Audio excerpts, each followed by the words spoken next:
Thank you for joining us this evening, and we're going to share some more information concerning the name of the Mashiach, or the name of the Messiah. And we've been talking about the fact is that the name of the Mashiach is Yahshua, and it's not some of these other variations of his name that you've seen. You know, it's really important that we know the reason why we know, or you should know, that why you use the name Yahshua and not these other variations. I'm going to show you again. This is the Mashiach's name, Yahshua. This is from left to right. The first three letters are pronounced as Yahu, and the last two letters are Shah. This here letter, it looks like a W, is actually a Shin, and the looks like an O here is an Ayin, and it's pronounced Shah. Now this is where we get the word Yasha from. It's Hebrew number 3467, which is actually the verb form of the word salvation. The Shah part is the noun form of the word salvation. You don't need the Yod in here where you combine these letters together, just like we have the three letters here, Yahu. It's missing the last letter of Yahuwah's name. That's because we're connecting two words together. So you would drop the last part of Yahuwah's name, and you would also drop this Yod here because it's a verb. For Yasha, it's a verb part of the word salvation. But the Shin and the Ayin would represent the noun part. So you have the name Yahuwah, or Yahu, Shah, or salvation. Put them together, you have Yahusha. Here is Yahu and then Shah. That's how it's pronounced. It says here, Shah is the root of Yasha. And that's right. This is the root word. These two letters make up the root of the word Yasha. One of the things that's not accurate in modern Hebrew, they'll tell you that you have to have three letters to make up a root word, and that's not true. There's many examples in the Tanakh where these two letters here added with another different suffix or prefix make up different words with these letters here. So the actual root, though, is Shah, is salvation here. And it means salvation, deliverance, help, and victory. So I want to show that to you again tonight before we go any further.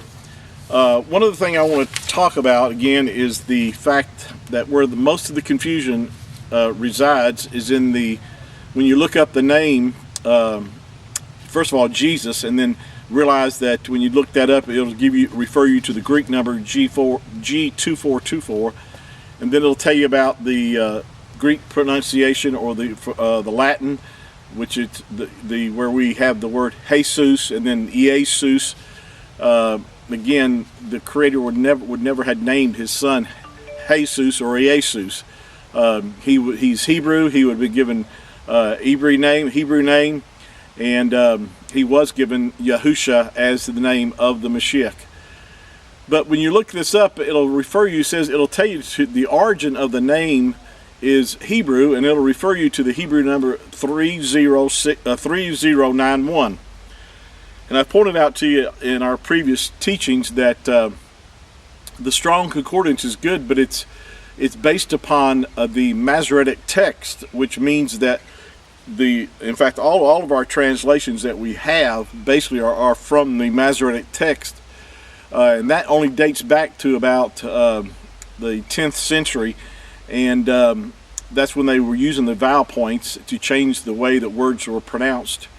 And because of that, there's just a not accurate pronunciation of the Mashiach's name nor the Creator's name, because they vowel pointed these names to change the way they were pronounced. And so when you look this up in your Strong's Concordance, it's going to give you the name Yahushua. And but what's very interesting about this is that when you look up the root word for the Mashiach, you're going to find that it's going to tell you the etymology of the word is from Hebrew number 3068, which is the Creator's name, Yod, He, Uah, He, and then it's going to have Hebrew number 3467, which is Yasha. So no shua is mentioned here, which shua, if you look that number up. It's Hebrew number 7768 and Hebrew number 7769. And the meaning of shua is to cry out. It's not salvation.